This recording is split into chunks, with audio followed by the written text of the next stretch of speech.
Tu t'entraînes dur, mais ta perf chute sans raison. Et si la raison était ton hydratation? Une déshydratation de 2% peut te faire perdre jusqu'à 10% de force et jusqu'à 20% en endurance. Et sache que c'est bien plus facile que tu ne le penses d'atteindre ces 2% de déshydratation en tant que combattant ou combattante. L'hydratation, c'est un sujet super important pour tous les sportifs, mais notamment pour les personnes qui font des sports de combat, puisque l'hydratation, c'est la clé pour à la fois garder une bonne puissance, une bonne énergie, une bonne endurance, de bons réflexes et être vraiment au top de ta forme sur le ring. En plus de ça, une bonne hydratation permet d'améliorer l'absorption de certains nutriments et donc d'améliorer aussi ta récupération à côté de tes combats. Donc en gros, si tu ne bois pas assez, eh bien tu auras une fatigue qui sera beaucoup plus prononcée, tu auras des crampes musculaires et ta récupération sera beaucoup moins bonne. Mais concrètement, même s'il y a ces effets-là, combien d'eau est-ce que tu vas boire? Parce que si tu te bases sur cette recommandation de 1,5 litre par jour pour la population générale, eh bien, je pense que tu te trompes et que tu as besoin au final de plus que ça. Évidemment, c'est pas forcément simple de savoir combien d'eau tu as besoin, mais des valeurs qui sont plutôt intéressantes pour que tu puisses baser tes besoins hydriques et donc voir si ça te suffit, eh bien, c'est de comprendre que par kilo de poids de corps, tu as besoin d'environ 30 à 40 millilitres d'eau. Autrement dit, si tu pèses par exemple 70 kg, eh bien, tu as probablement des besoins hydriques entre 2,1 et 2,8 litres par jour. Sauf que cette quantité d'eau, eh bien évidemment, elle varie selon d'autres facteurs et elle peut même encore plus augmenter. Donc c'est-à-dire que même si tu fais 70 kg, eh bien peut-être que selon différents facteurs, tu vas être plutôt à 3 litres, voire 3 litres 5 par jour. Et ça, ces facteurs-là, c'est par exemple la température qu'il fait, est-ce qu'il fait très chaud, est-ce qu'il fait pas vraiment chaud. Donc notamment l'hiver, tu as moins besoin d'eau que l'été. Il y a également le type d'entraînement que tu fais. Est-ce que ce sont des entraînements qui sont très intenses où tu vas beaucoup suer? Puisque évidemment plus tu sues et plus tu vas perdre de l'eau. Évidemment, il y a aussi des capacités très personnelles comme le fait de t'autoclimater. Est-ce que quand il y a de la chaleur, ton corps se régule assez vite et donc tu sues un petit peu moins? Est-ce qu'au final, cette capacité-là, elle est moins bonne donc tu sues plus? Bref, il y a vraiment plein de choses à prendre en compte et ça, c'est vraiment du cas par cas. Mais t'inquiète pas, si tu te bases déjà sur le 30 à 40 millilitres par kilo de poids de corps d'eau par jour et qu'en plus de ça, tu essayes juste pendant l'entraînement ou je ne sais quoi, de boire à ta soif et de pas non plus trop te prendre la tête, ça devrait le faire. Sauf qu'encore une fois, il y a un gros problème parce que oui, c'est bien de boire cette quantité d'eau tous les jours et de boire la quantité d'eau que tu as besoin, mais le gros problème, eh bien, c'est qu'il n'y a pas que l'eau qui est intéressante. Il y a aussi ce qu'on appelle les électrolytes. Parce que effectivement, si tu continues à boire beaucoup d'eau, mais qu'à côté de ça, tu ne bois pas certains électrolytes, donc ce que j'entends par électrolytes, c'est le sodium, le potassium, magnésium, etc. Mais là, on va surtout s'intéresser au sodium. Eh bien, tu vas créer un déséquilibre dans ton corps, ce qui peut mener, si vraiment tu bois énormément d'eau pour le coup, à de l'hyponatrémie. C'est-à-dire que tu vas manquer de sel dans ton sang, ou du moins la concentration en sel dans ton sang va être plus basse que ce qu'il ne faudrait être, et ça peut t'amener à de la grande fatigue, à même des malaises, bref, à plein de choses qui arrivent notamment durant les épreuves d'efforts longs comme les marathons, etc. Le truc, c'est que sans arriver à des symptômes extrêmes comme des malaises, voire pire, eh bien, globalement, ça va te fatiguer. Et ça peut arriver assez rapidement, que ce soit durant des entraînements intenses ou durant des combats et des compétitions. La solution est extrêmement simple, c'est que dans ta boisson, il faut que tu mettes une pincée de sel. Donc, notamment par litre de boisson, tu dois mettre entre une et deux pincées de sel. Encore une fois, ça dépend à quel point tu sues, ça dépend également de la chaleur, parce qu'évidemment, plus tu vas suer et plus tu vas dégager ce qu'on appelle du sodium dans les sueurs. Et donc là, ça peut amener à des besoins qui sont plus élevés, ce qui fait que peut-être tu vas mettre un peu plus de sel. Mais globalement, si tu mets une pincée de sel dans ta boisson, eh bien, ça va permettre d'augmenter ton apport en électrolytes, et ce sodium-là, tu en as besoin pour justement te réhydrater. Parce que si tu es en hyponatrémie, que tu manques de sodium et que tu continues à boire de l'eau, en fait, c'est comme si au final, ton corps était un vase qui est cassé. C'est-à-dire que tu vas mettre de l'eau par-dessus, mais ça va couler par le bas. Et ce que je veux dire par là, c'est que tu vas boire énormément, mais tu vas aussi uriner énormément. Autrement dit, tu vas pas vraiment retenir l'eau et donc te réhydrater. Donc vraiment, ce qui est important, c'est de bien boire avant ton entraînement, donc même de l'eau simple. Encore une fois, la boisson avec électrolyte, c'est-à-dire avec le sel, c'est plutôt durant tes combats, durant tes entraînements intenses et aussi un petit peu avant, notamment entre la pesée et ton combat, si c'est durant une compétition. Mais en dehors de ça, par exemple, tu vas bientôt aller à un entraînement qui est intense, et bien là, tu bois de l'eau normale, tu en bois régulièrement 3 heures avant ton entraînement jusqu'à l'entraînement. Tu bois régulièrement toutes les 20 minutes une petite gorgée d'eau, etc.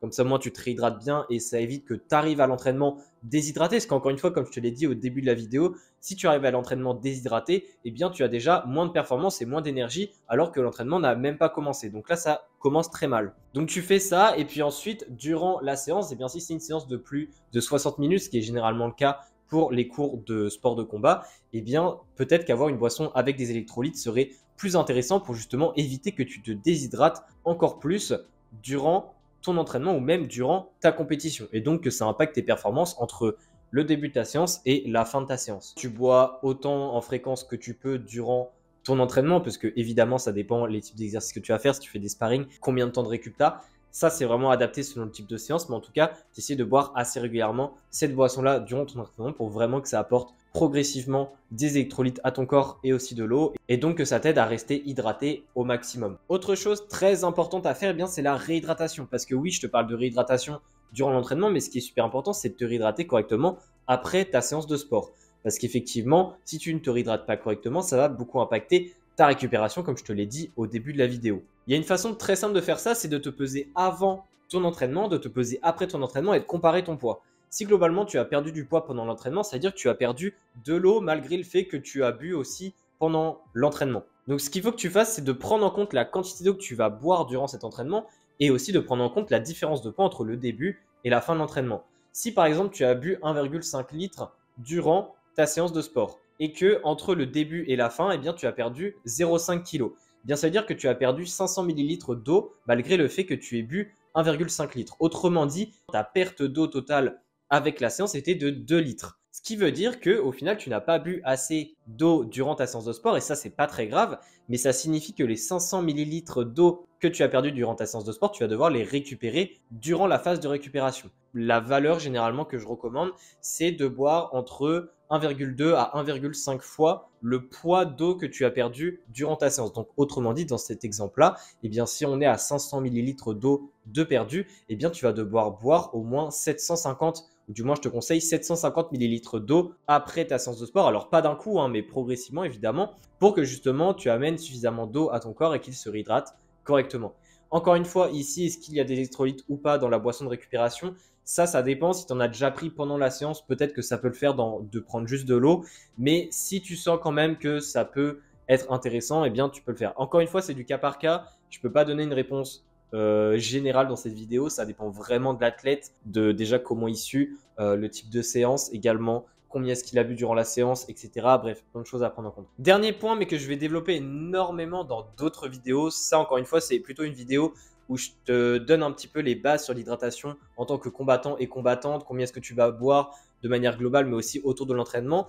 Mais le point important, c'est l'hydratation par rapport à la pesée. Une erreur courante, c'est de se déshydrater de manière extrême avant ta pesée pour que tu perdes du poids et donc que tu passes la catégorie. Mais encore une fois, si tu te déshydrates de manière extrême et que tu passes à la catégorie que tu voulais, mais que derrière ta récupération, tu n'as juste pas le temps de récupérer et donc de te réhydrater, et donc tes performances sportives sont beaucoup diminuées à cause de cette déshydratation, au final, est-ce que c'était vraiment intéressant d'aller dans cette catégorie de poids ou du moins de faire une stratégie comme celle-ci? Je pense que la réponse, tu t'en doutes, mais c'est non. Et encore une fois, il y a plein de choses à mettre en place, il y a plein de méthodes pour te déshydrater sans mettre trop de stress dans ton corps, sans non plus trop te déshydrater par rapport au temps que tu vas avoir pour récupérer. Et il y a aussi tout un protocole, notamment une boisson avec électrolytes, comme je te l'ai dit, mais on peut faire aussi une boisson avec, en plus d'électrolytes, du sucre, notamment des jus de fruits, etc. Mais ça, j'en reparlerai dans une autre vidéo. Encore une fois, là, je t'explique juste que durant la pesée, c'est vraiment l'étape la plus minutieuse. Donc, c'est pour ça que je ne vais pas en parler dans cette vidéo. Sinon, je pense que je vais un peu confondre les deux sujets entre la base de l'hydratation et vraiment l'hydratation pour la pesée qui est totalement différente de juste en fait tes besoins en eau. Parce que, encore une fois, là, je t'ai parlé dans cette vidéo de tes besoins en eau, comment en apporter suffisamment. Mais l'hydratation autour de la pesée, ça n'a rien à voir avec des besoins. C'est juste qu'il faut que tu bois d'une certaine façon pour que tu atteignes un poids sans impacter tes performances. Donc évidemment, c'est légèrement lié aux besoins, parce que si c'est déshydraté, ça veut dire que tu n'as pas accompli tes besoins, mais tu vois ce que je veux dire. Donc ça, j'en reparlerai, mais en tout cas, c'était juste pour t'introduire le fait que durant la pesée, c'est très complexe, donc ne fais pas non plus n'importe quoi et ne te déshydrate pas de manière extrême. Pour conclure, l'hydratation est super importante, que ce soit comme la pesée, comme je te l'ai dit, mais ça, t'inquiète pas, j'en reparlerai dans plein de vidéos, j'ai vraiment plein de choses à dire et j'ai pas envie d'en faire une vidéo de 40 minutes, celle-là, parce que c'était pas le but. Et évidemment, l'eau de manière globale, c'est super important pour tes performances sportives, pour aussi ton bien-être, ta santé, etc. Donc globalement, si je te dirais de faire certaines étapes, eh bien, ça serait déjà de tester une boisson avec électrolytes durant tes entraînements très intenses, d'essayer d'en mettre une en place et de toujours avoir cette boisson-là durant ces entraînements-là. Et à côté de ça, d'essayer de viser 30 à 40 millilitres par kilo de poids de corps par jour minimum d'eau pour que tu puisses justement avoir une certaine quantité d'eau qui correspond à tes besoins, même si évidemment, comme je te l'ai dit, ça dépend de plein d'autres facteurs comme la température, la sueur, etc. Si tu veux aller plus loin, d'autres astuces en nutrition sportive pour les sports de combat, je t'invite à cliquer sur le premier lien dans la description de la vidéo pour obtenir mes mails hebdomadaires. Encore une fois, ça ne se trouve pas sur YouTube, donc je t'invite à aller regarder ça. Et sinon, eh bien, si tu veux en savoir plus sur l'alimentation de manière globale, avoir les bases cette fois-ci de l'alimentation et pas de l'hydratation pour les sports de combat, je t'invite à regarder la vidéo qui s'affiche par ici. On se dit à la prochaine.